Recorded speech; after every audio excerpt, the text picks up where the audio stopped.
So I've learned so much about Washburn's history during our planning for this weekend's events. And one thing I discovered to my surprise is that one of our most famous and accomplished former students didn't actually stick around to graduate.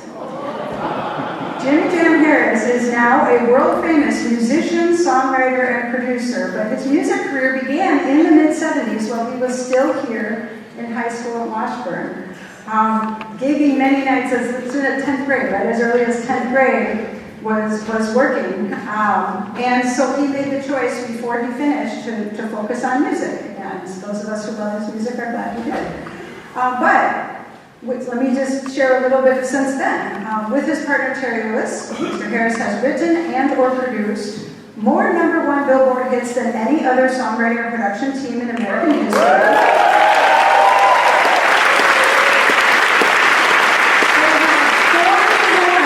Top 10 hits so far, and they're among a very small number of producers, to get this, have #1 hits in 4 different decades.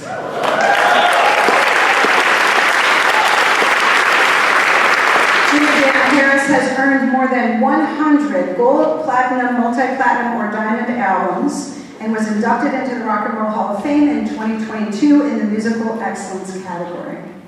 He first toured nationally as a keyboard player for the band The Time in 1981 when they toured with Prince. Since then, he has worked with dozens of top artists, including Janet Jackson, Usher, Sounds of Blackness, Rihanna, so many more. In addition to winning 5 Grammy Awards with 27 nominations, he has been nominated for an Emmy and an Oscar as well. And he's currently the Chairman Emeritus of the National Academy of Recording Arts and Sciences, and recently received a Presidential Service Award from President Biden as well. So, his accomplishments have made the whole Minneapolis community and certainly proud, and certainly exemplify Miller Pride at Washburn. So, tonight,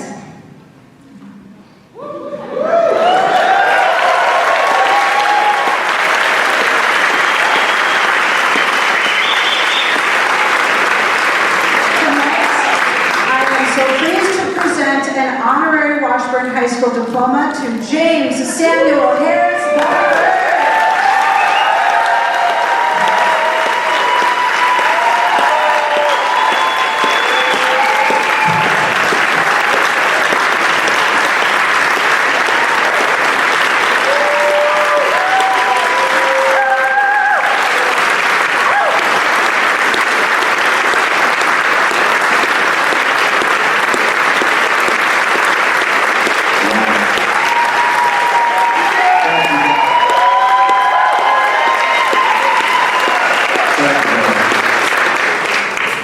So it's really funny, I've had this orange tie in my closet for a really long time. And I don't believe I've ever worn it before, but I couldn't think of a better place to wear it than the orange, right? But anyways, I have to start with the fact that I'm so happy to be back here in this school, because this school was really the foundation of my music. But even before that, I will say that my first professional gig was actually as a drummer for my dad's band. And my dad is here tonight.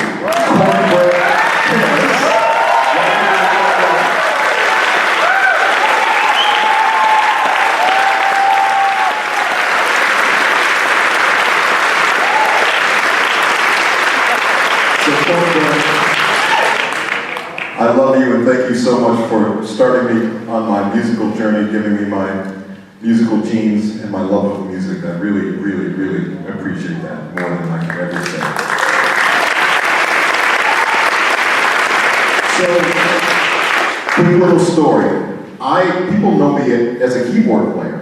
And of course, Cornbread played keyboard, so there was always keyboards around the house. But when I met my partner Terry Lewis in 1973, Terry said, I don't need a drummer, I need a keyboard player.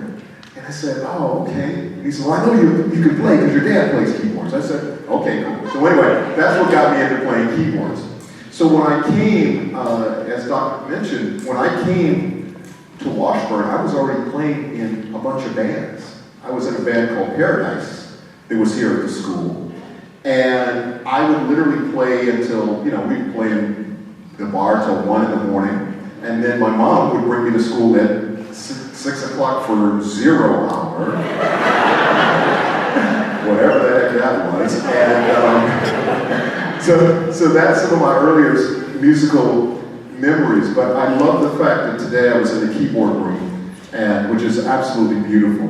I think music is such an important part of education. As I said,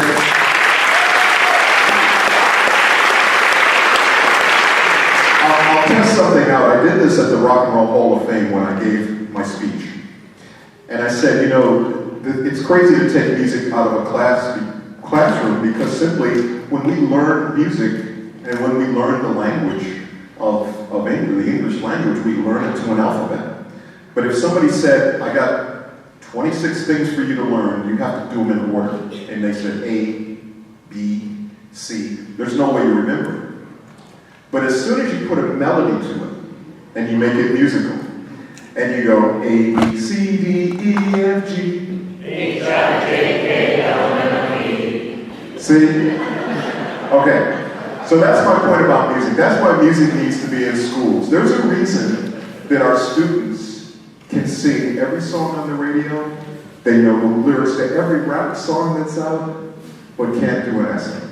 Okay? Music is an important part of it. We learn music to a melody. We learn by melody. So we need to make sure we have music in the classroom. I was very encouraged to see the band room tonight and to take a tour around the school a little bit. My other thought about playing the keyboards is that a lot of my musical foundation came from Washburn. Not only in the traditional sense, but there was a counselor here at school named Michael Dixon. And Michael Dixon, when they said, come, you gotta go see your counselor. And I remember walking into the room where he was at, and he had a piano in his room. And I said, oh man, you got a piano? And he said, yeah, you play? And I said, yeah. And he said, I sing. And let's just say I spent a lot of time in the counseling office. All my very first songs came from that, and my very first band where I wrote all the songs was a band called Mind and Matter. And that all came from my foundation here at Washburn High School. So I want to thank Washburn High School for this. The last thing here about actually being a graduate. When I knew I wanted to do music, and I dropped out of high school, and I thought my mom was going to kill me. And then it was said that she said, "What are you going to do?" And I said, "I just want to pursue music. I just want to really do music." And she said, "As long as I see you really going for it, it's okay with me." And that was in 1977. In 1987, she was my date for the Grammys. And we went to Houston here that year. My feeling was she never got a chance to see me walk across the graduation stage, but she did get a chance to see me walk across the Grammy stage, which in a way was a bit of a graduation. But tonight, as I know she's watching from her skybox above, she gets to see me walk across the graduation stage.